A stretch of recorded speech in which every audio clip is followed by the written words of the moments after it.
To reconvene the public session, 7:03, and we'll have a report of actions taken in closed session. Thank you, Madam Mayor. On the conference with labor negotiator and anticipated litigation, the council provided direction to staff, but there was no reportable action. The first matter, which was the real property negotiation, council did not discuss and deferred it until after the meeting. All right, thank you. So we'll go ahead and have the Pledge of Allegiance with Councilmember Hannah.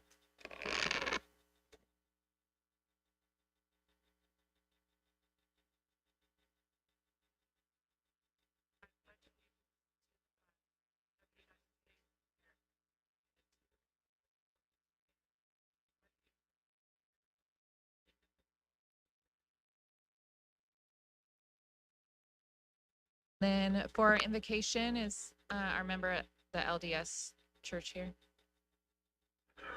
Oh, perfect. Thank you.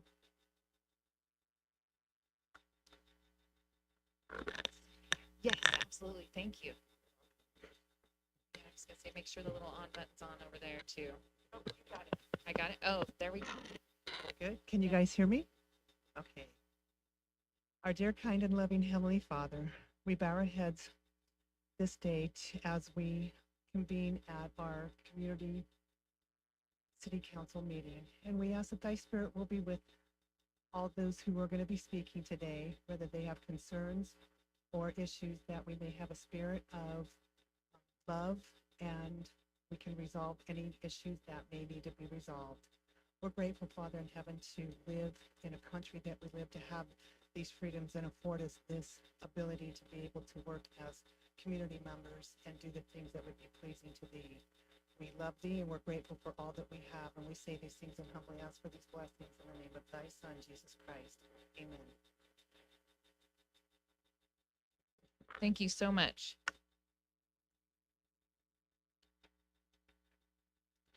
All right, we have a couple of presentations this evening. The first one is going to be with Bonnie Slager, president of NHA. And I'd like to go ahead and call you up. And the Norco Sheriff's Department will be receiving the donation. So if the Sheriff's Department would like to come up as well. Okay, to introduce Mike, who is the manager of Cahoots. And the reason I want to introduce him is when we got the idea of doing the halters and we wanted to have little name tags on them, somebody told me that, oh, Cahoots does the name tags. So I went over to Cahoots and told them what I was planning, and they thought it was a worthwhile cause. And so Cahoots actually donated the lead ropes and gave us about half price on the halter and about 25% off on the name tags. So that's why I wanted to make sure that everybody knew who Mike was and the generosity of Cahoots in this project. So with that, first of all, about Berwyn will probably remember 25 years ago, Norco Horsemen did give halters and lead ropes to the sheriff's cars. And so we thought they probably had all walked away by now. And when I talked to the chief, he said, no, nobody has them in their cars. And I said, well, would you? Well, then that chief went away. We got new chief. And I said, well, guess what the last chief promised us? That you would get halters, but you have to train everybody to use them. And he says, okay, I'm on board with that. So we understand there's 13 patrol cars. And also, since we saw the police chief leading a horse around at the Horse Week rodeo, we figured that he should have one too. So we have 14 halters and lead ropes, one for each car and for your chief. And so there's one of them. And so the next step on that is to make sure that all of our deputies know how to use them. So I figured that our NART people could probably do that. And then I remembered that Mayor Grunmeyer has a plethora of animals in her backyard. And so between the goats and the donkey and the horse, and I don't know, I don't think you could put one of those on one of your turkeys, but between all of you that I hope you will train all of our deputies how to use a halter and lead rope, and there will be one in every car. So, Since he's not here, I'll volunteer. Melvin would be a good one to yes. teach you up at the shelter. Yeah. I think they actually have a horse up there now.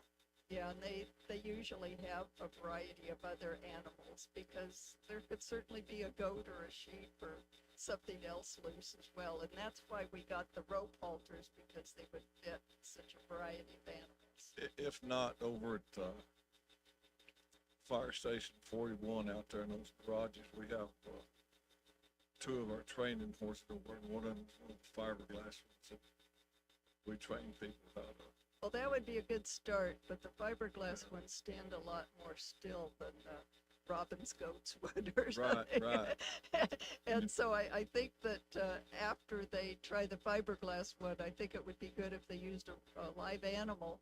I'd be happy to have them use. I've got some horses that would be real easy to do and some that would be more of a problem. So I've got a variety, but I think there's nothing like a donkey for you to really learn to put a halter on. I'll have Melvin to schedule a deal where we can all meet over there and train. Yeah. Okay, thank you, Berwin. Thank you, everybody.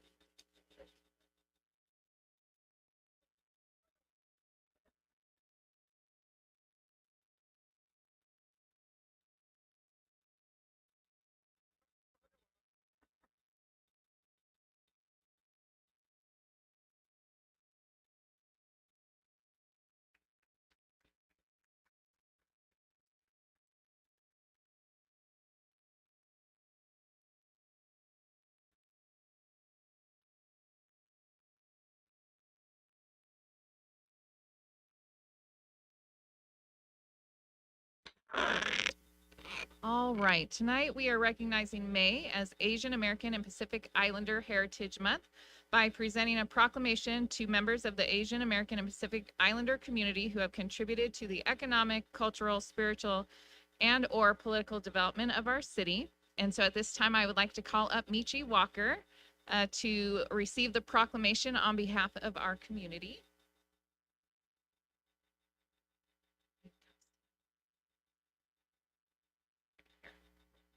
I'm going to read a few of the whereases and then do a presentation with Michi. Whereas in 1977, the effort to officially recognize the historic contributions of Asian Americans and Pacific Islanders originated in the U.S. House of Representatives. And whereas in 1979, President Jimmy Carter recognized Asian Pacific American Heritage Week, which included May 7th and May 10th to commemorate the immigration of the first Japanese to the United States on May 7th, 1843, and the anniversary of the completion of the Transcontinental Railroad on May 10th, 1869. And whereas in 1990, President George H.W. Bush designated the month of May as Asian Pacific American Heritage Month, and whereas the 2023 theme, Advancing Leaders Through Opportunity, is a reminder that the opportunity can be built, accessed, achieved, or given, and it is the foundation of our great nation and our community. And whereas the city of Norco recognizes its local Asian American and Pacific Islander history and reflects on the strides we have made to ensure all citizens feel accepted and included. And whereas the city of Norco is a diverse community that is honored to celebrate the history and legacies of Asian Americans and Pacific Islanders who have contributed to the economic, cultural, spiritual, and political development of our city, state, and country. Now, therefore, I, Robin Grenmeyer, Mayor of the City of Norco, on behalf of the City Council, do hereby proclaim May 2023 as Asian American and Pacific Islander Heritage Month in the City of Norco, where all citizens, past, present, and future, are respected and recognized for their contributions to our community. So this is Michi Walker. She is the librarian at Norco High School and really is one of the key folks that keeps Norco High School running. She's the heartbeat of that area down there. She takes care of students. She takes care of of staff, and she has been a Norconian for a very long time. Yeah, so I'm going to let her talk a little bit about that. One of our local poultry experts as well. So, Michi, do you want to say a few words? We lived here for 30 years, and I have my husband's in the back, and I have 2 daughters that went to Norco High. And we've had a lot of animals, and I really enjoy living in Norco. It's the best place to be. We're going to get a picture with you.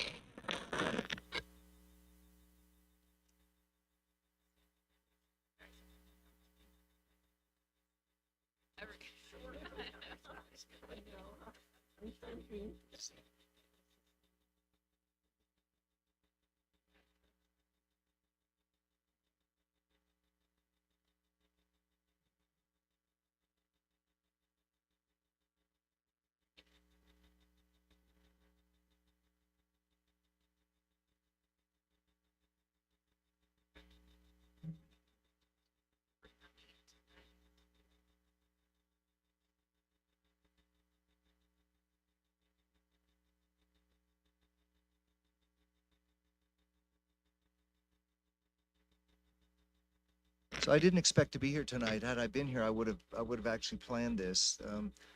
Most people don't know that the very first Chinese woman to be a physical therapist came to this naval hospital in the entire Navy. I cannot remember her name, but because this was silently desegregated, this hospital, they sent her here. And then the second thing is when Eleanor Roosevelt visited Norco in 1943, I couldn't figure out why she spoke. She didn't come, she visited the patients, she talked to the commanding officer, but when she stood on the steps, she talked about the contributions made by the Japanese Americans that were put in camps. And I couldn't figure it out. So when I went back to Washington a long time ago and was going back through the files, they let me go through the files, I found all these letters from the commanding officer who said, why are you not letting me finish my hospital? Why are you sending all this stuff to the, quote, Jap cantonments? And it turns out she got ticked. And what she talked about is she talked about the fact that most of the people in these camps were going to be fighting in Europe with the 442nd. And so I just think that just another quirky little piece of history that Norco was involved in. But literally she stood right here in Norco and stood up and said, you know what, they're working hard, they're growing crops, they deserve the stuff to build the camps they're building. Just be quiet. She was not very nice to the commanding officer, and it was front page news. So I just thought that was just another piece of our heritage that is a terrible part of our history, but at the same time, it's our history. Thank you, Madam Mayor. All right, thank you. We are going to go ahead and go on to agenda item number 1, which is City Council reports. We're going to start with Councilmember Hannah.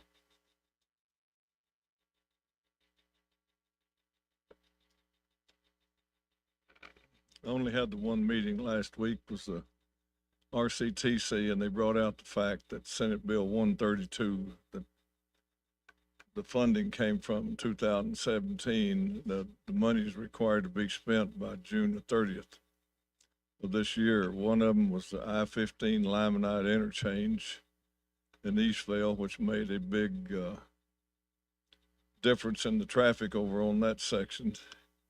And then Hamner Bridge, which was, I was fortunate enough, I guess, to be named after me. The McKinley grade separation. Does everybody know what a grade separation is?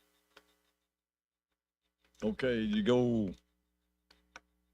on these major roads where the railroad track crosses and it stops traffic for quite a while. Well, they've been building these things. I think when I first got on council or got on RCTC about 12, 14 years ago, they had 57 of them designated to build in the county, and I think they're down to probably around number 40. But it it moves the traffic and cuts down on the air pollution. So they're building one over there on McKinley that they're almost through with, and they're building one over on the Harupa grade separation there by close to the In and Out off of Van Buren over there. And then the I-15 and 91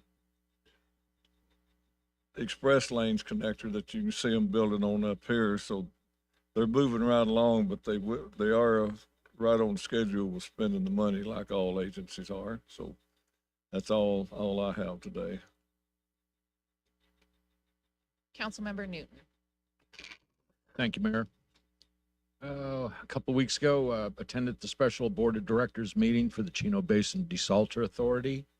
And then on May 8th, I attended the Riverside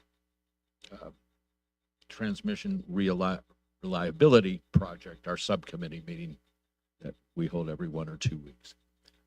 That's all I have, Mayor. Thank you. I have nothing to report at this time. Mayor Pro Tem Bash, do you have anything or no? About Washington, pretty interesting. So I went there for the Riverside Conservation Authority. And what that is back in the old days, you couldn't build anything because if you had a kangaroo rat, it would take 2, 3, 4 years to get something built because you had to mitigate it. Well, they created something called the MSHEP, which is the multi-species habitat plan.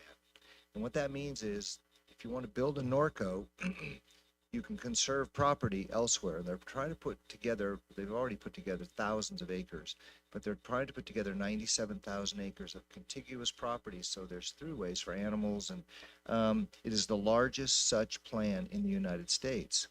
And we went to Washington for 3 issues, and man, they moved me. But the first one was, we need money. We want a bigger pot of the funding. What's happened is they've lessened the funding, and there's a lot more of these things around. The model for the entire United States is our plan. The second thing they want is they want to create a reserve in the middle of it to purchase a lot more of the property.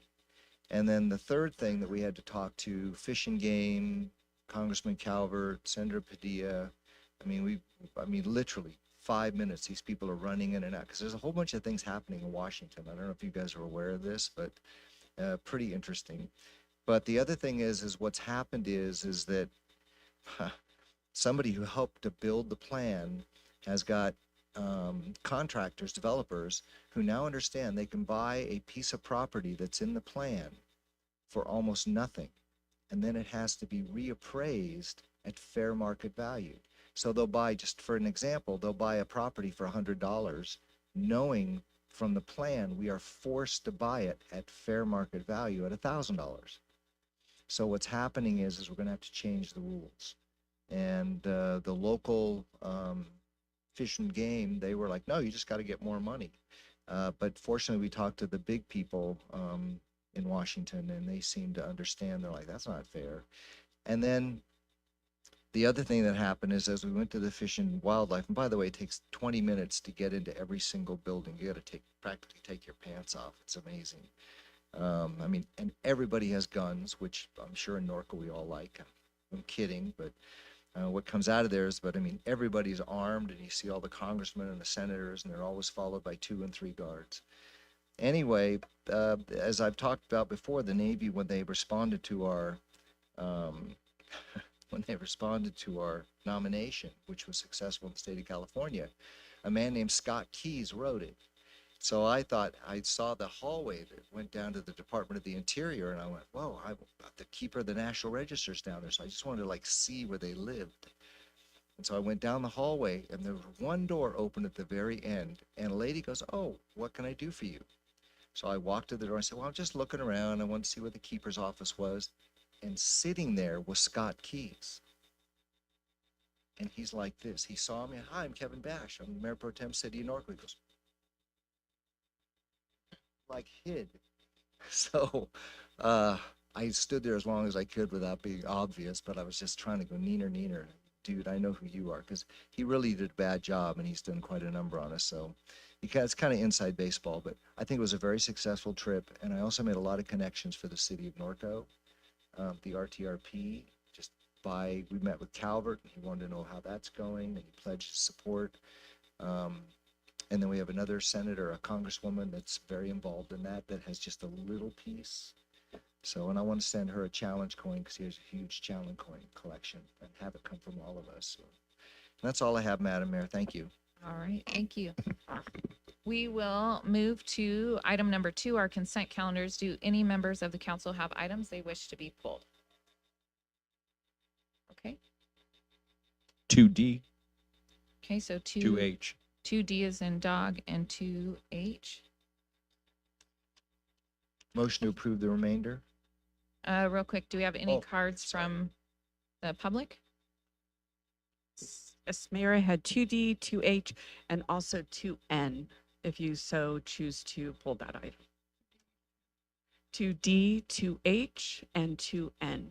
2D and H have been pulled by Councilmember Newton. And 2N if you so choose to pull. Okay. Is there, so on that last one, We have one public card, uh, and it's at your will Will. if you choose to pull the item for Okay. discussion.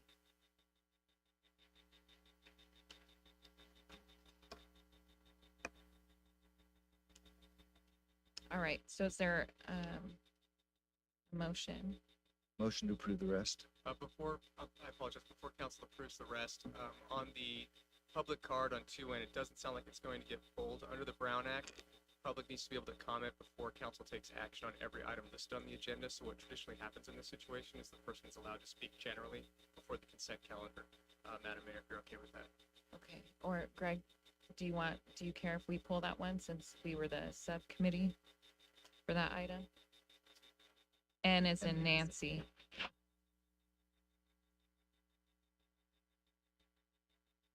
Pulling it? Okay, so we'll go ahead. Are you okay with that? Yeah, I just assumed it was going to be pulled until you said that. So, Okay, so the remainder. So there's a motion to approve the remainder. A second?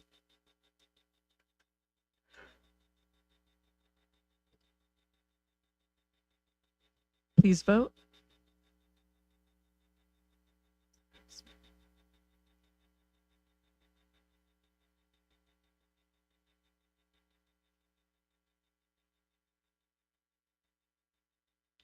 And Councilmember Bash? And the motion was carried. all right, thank you. So we're gonna go on to item number 3. So we'll just go in alphabetical order. So we'll go ahead and start with item 2D.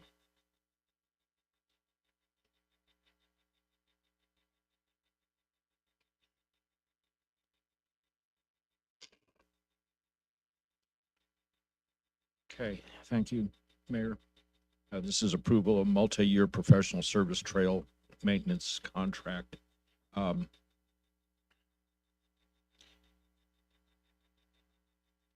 So Chad, we did get the email today and the change, per Nova's proposal, any future trail segments added would be charged the same 11 cents per square foot fee. And that will still be for the total 5-year contract. Correct.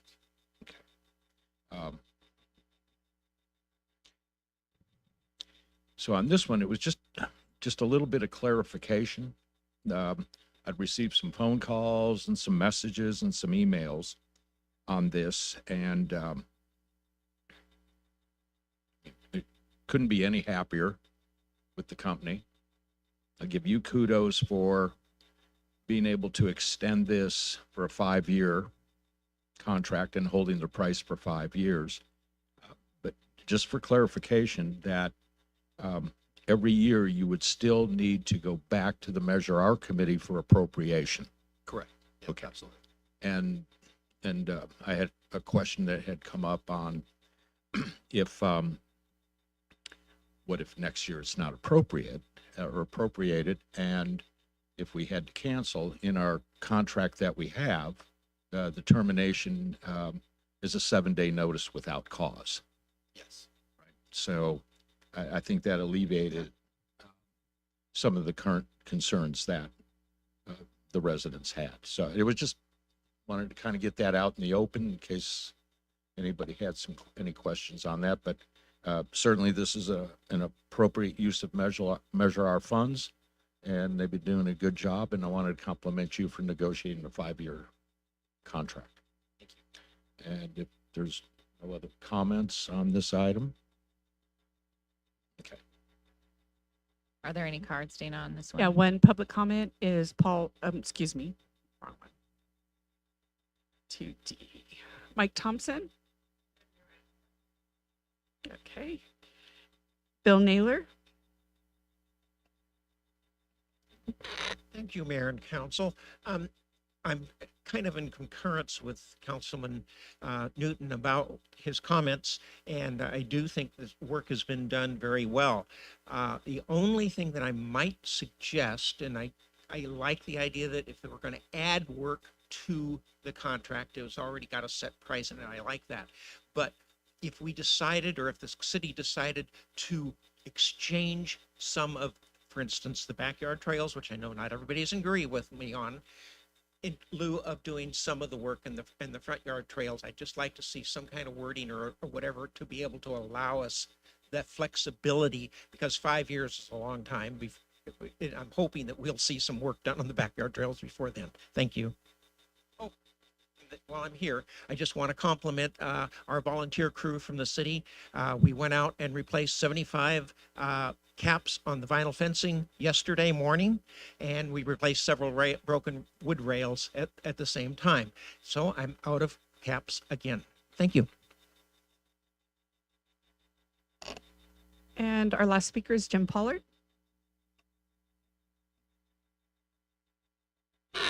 Good evening, Mayor, Council, staff. So my here to the backyard trails are a concern to me, and residents in the areas of Norco that have the backyard trails, because they've been neglected over the years, and it makes riding inhabitable for people to get through them. And so there's other alternatives that they're taking, and they're riding out in the streets just to get to Ted Brooks. From my house, I have to ride on the street to get there. Backyard trails are impassable, especially now after the rains.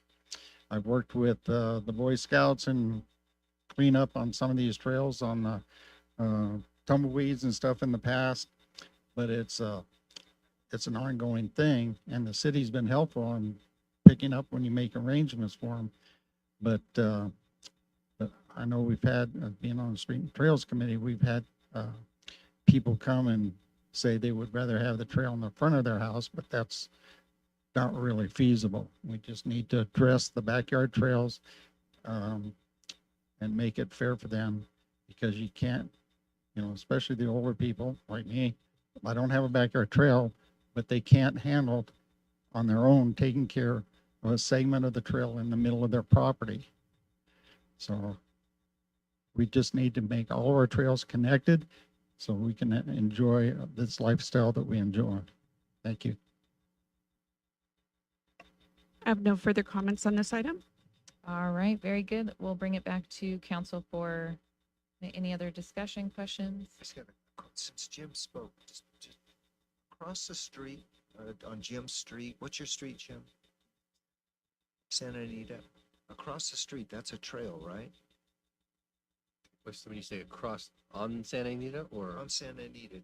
Jim lives on the south side. The north side is where the trail is.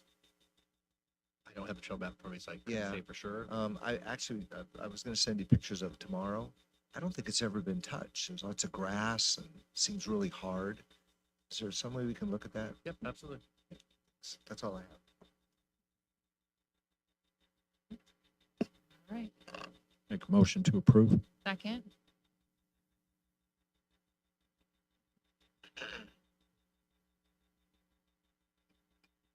Please vote.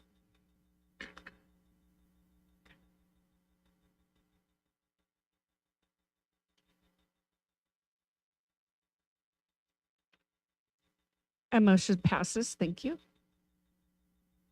All right, moving on to item 2H, the 5-year tree trimming plan. Councilmember Newton. Thank you, Mayor.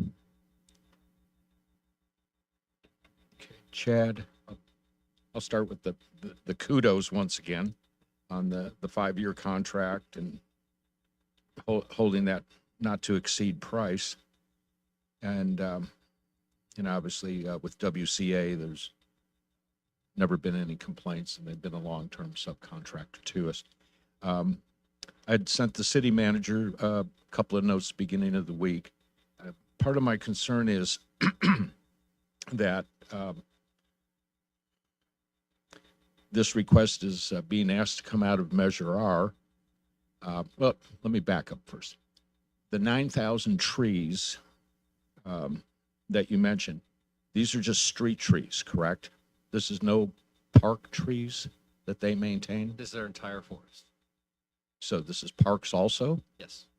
We actually made sure when we started this 5 years ago that it included all the trees, LMDs, everywhere. So that Everywhere. it's the entire city, the grid, so that Okay. they do all the trimming if it as a grid, and if there's any needed trimming or extra care that needs to be done in between the grid time, then the department, in case parks, would pay for that additional work. So if they wanted extra trimming or tree removed, they pay for that extra work independently of what we do here. But we basically divide the whole city up of all the city's trees, parks, parkways, medians, and we have those trees trimmed as part of the schedule. So in the 4 grids, I think it's 5. 5 grids, that if there's a portion of a park, then that's maintained in that year. Correct. Okay. And then if there's another park that's in another grid, that's an additional cost No, that's just maintained in that other grid in that year. in that year. Yeah. But what if it needed to be done this year, let's say?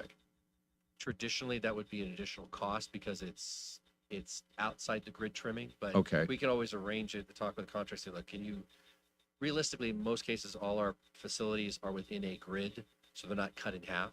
You do have sides of the street that one side's getting it done, the other side's not, type of thing. We've had that scenario, but we've never had an issue with parks where it was portion of it's done and the other portion's not. Okay. But we would address that at that time if it was a concern, to say, we need to get the whole thing done, just remember for next year, or when that grid comes up, it was already done. We're mainly highlighting if we went in 1 year and then 3 years later, they needed some additional maintenance on trees, they could contract WCA with the contract pricing that's here, but it would be an additional charge that parks would take care of. It wouldn't come out of this budget. So, looking at the budget, your request this time is, on this item, is that typically this funding comes out of the gas tax fund.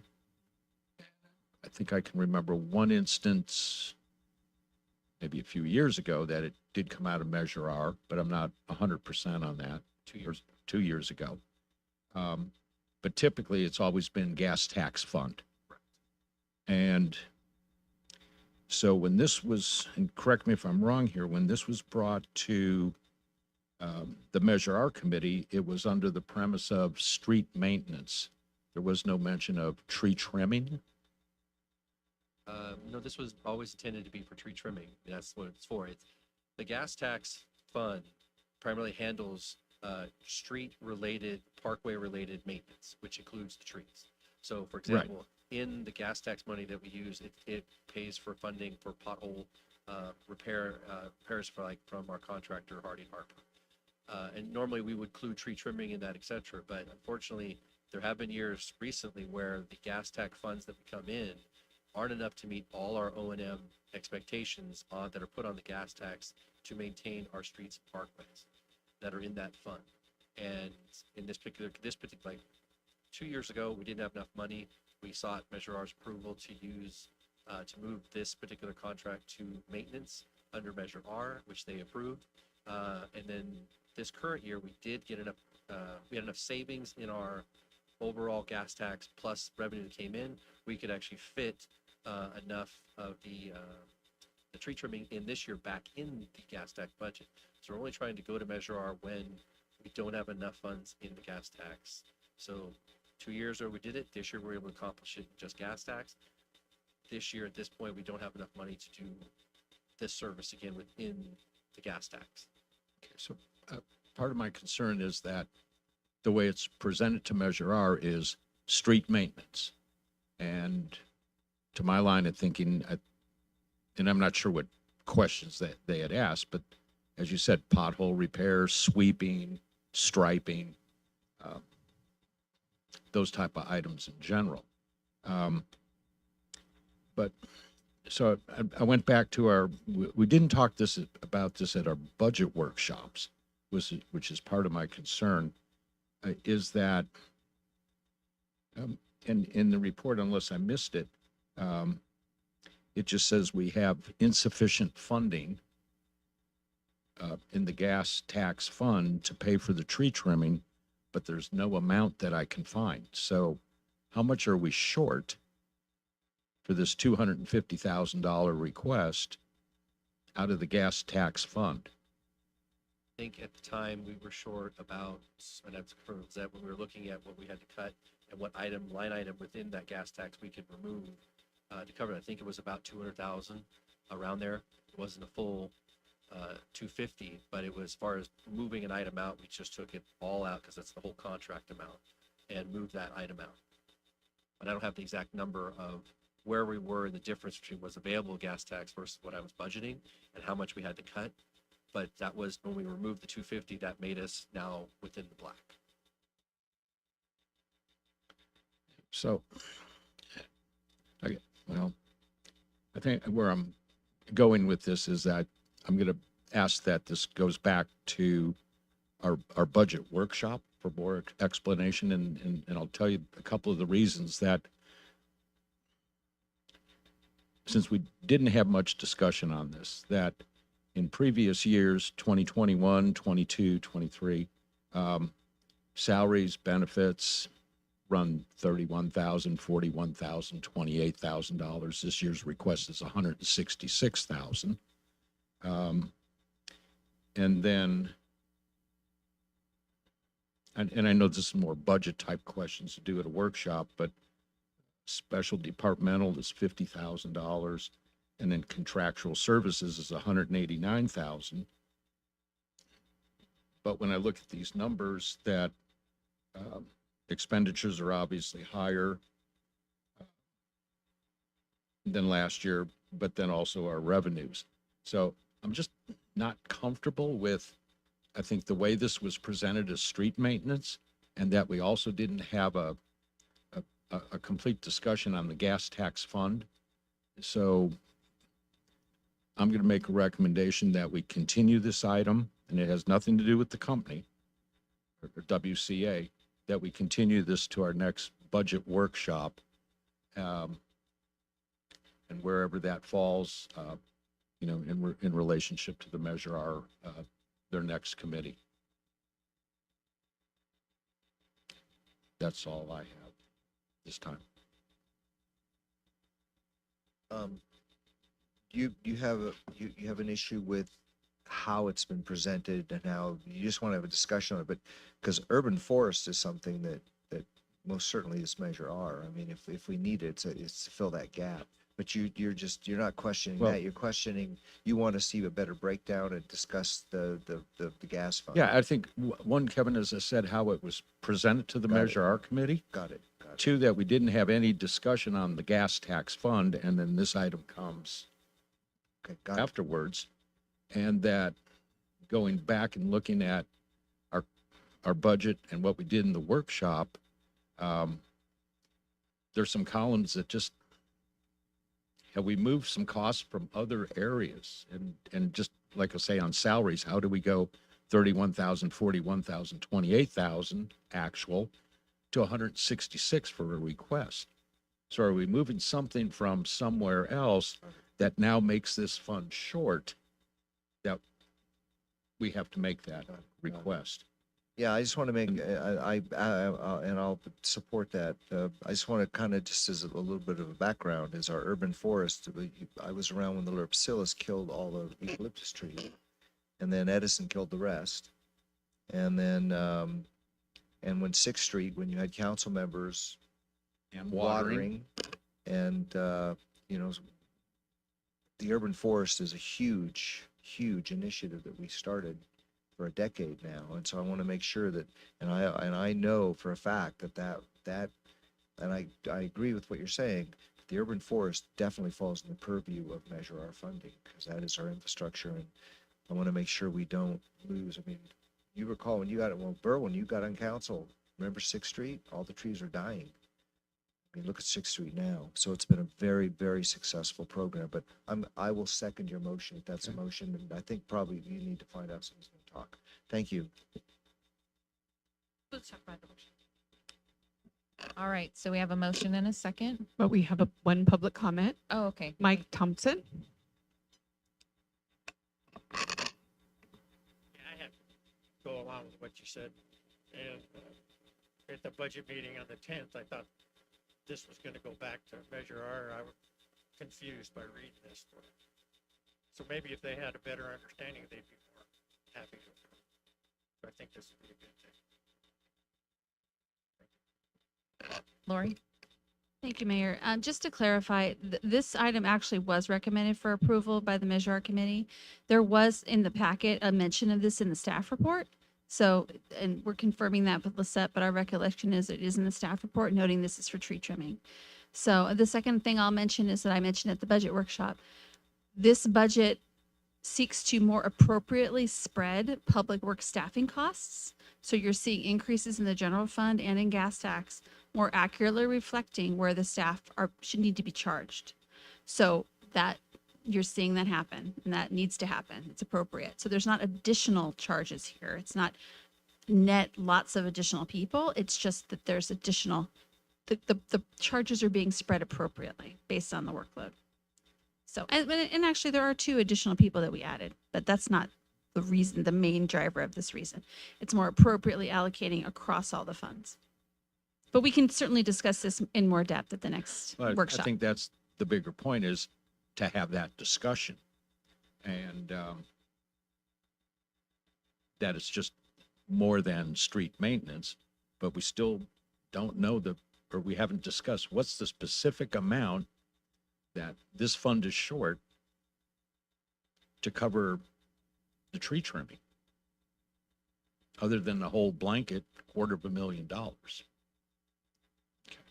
Just as a caveat, the gas fund is short statewide because people weren't driving for the last 2, 3, 4 years. So every city's kind of going, no, and nobody knows what's going to happen because so few, I mean, so. Why we need to go total electric. So we have a motion and a second on the floor. Please vote.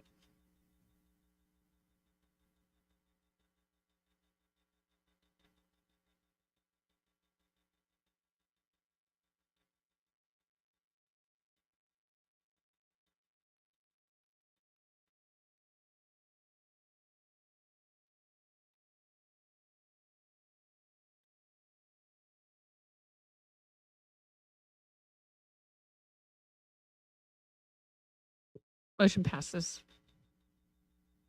All right, moving on to item 2N. And since this one was a public card, I guess we'll go ahead and start with public comment. Paul Ryan.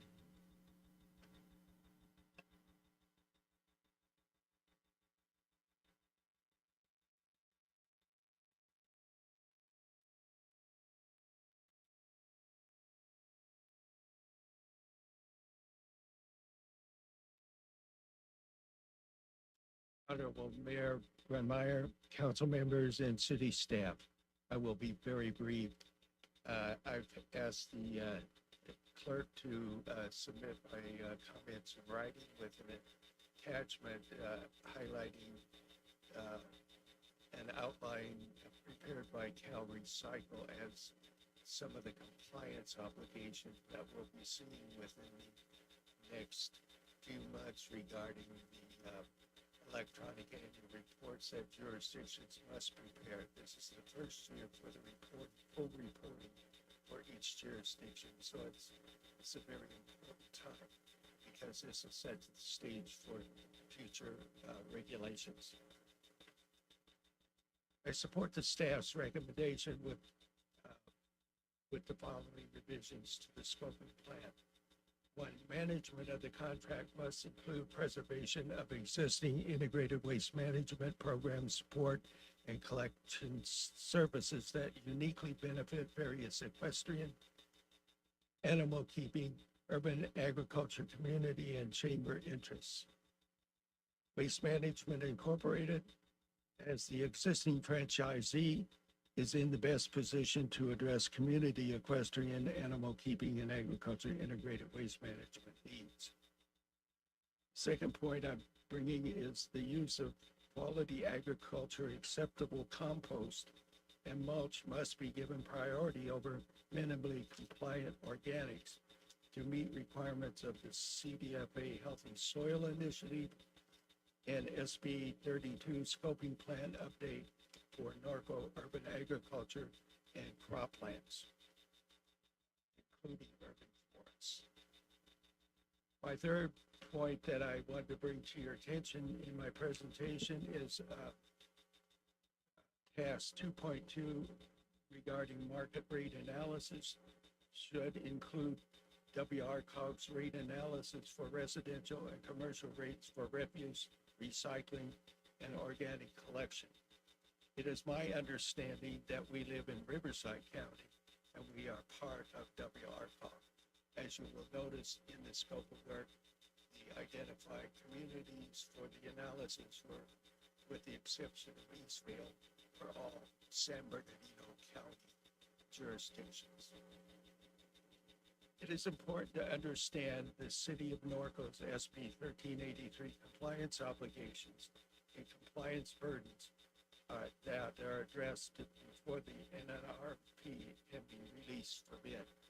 In other words, my experience in this area as a primary regulator of air, water, and Cal Recycle and others is that before we get too far in the weeds with the RFP, we need to look at where we're at as a community and what our needs are to satisfy our local needs in concert with what is required by Cal Recycle and others at the recommendation of R3. I'm looking forward to the time R3 comes equipped and we get into discussions about diversion modeling. With that, I thank you very much. I look forward to where we go from here. But keep in mind, because of the very complex issues brought by SB 1383, the ratepayers need to be included because it's going to be a hefty bill to all of us. Thank you. Thank you. Are there any other cards on this item? I have no further public speaker cards for this item. All right, we'll bring it back to council for discussion and action. Motion to approve. Second,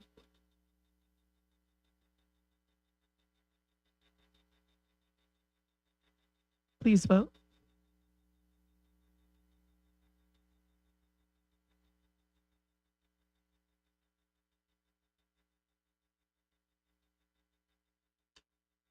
And motion passes. Thank you. all right, very good. We're going to move on to item number 4, which is public comments. Madam Clerk.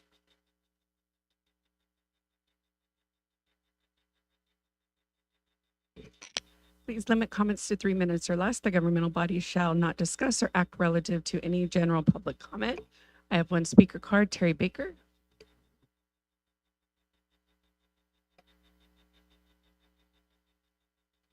Good evening, Madam Mayor, City Council Member, and staff.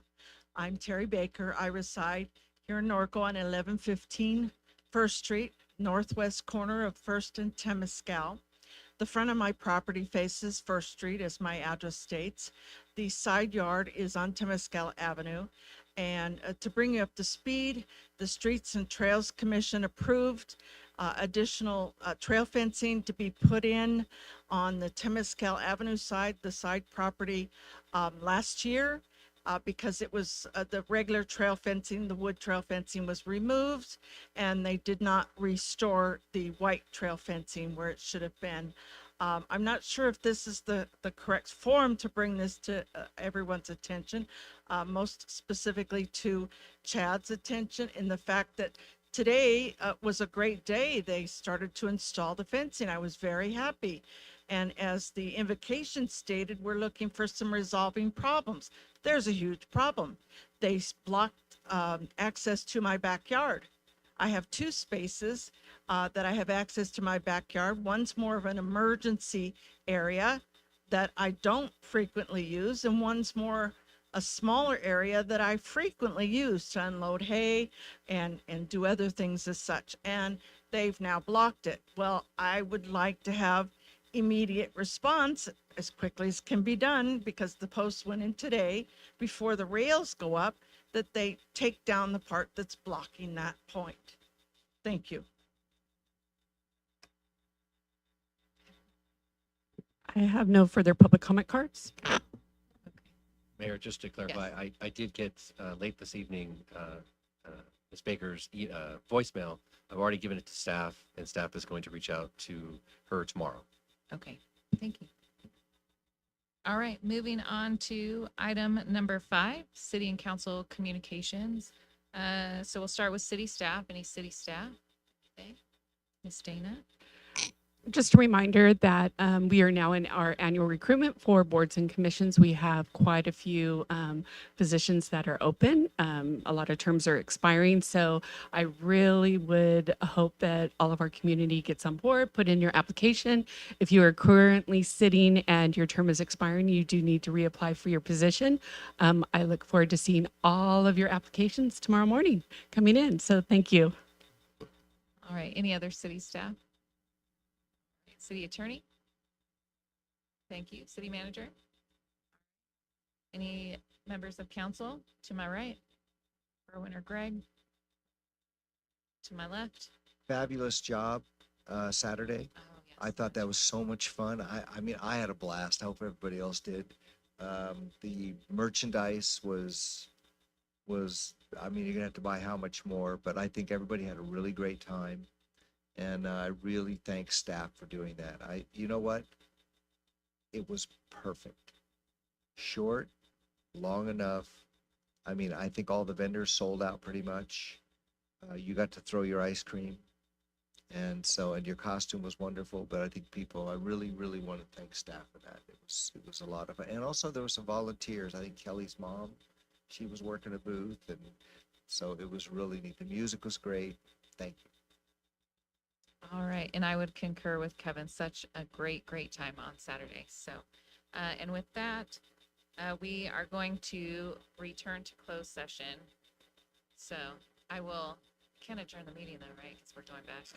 That's correct, Madam Mayor. We recommend you leave the meeting open. It'll be adjourned at the end after the announcement of any reportable action after closed session. All right, so ladies and gentlemen, if you want to hang out to hear what's reported, you're welcome to do so. But otherwise, we're going to go back to closed session. Thank you for coming this evening.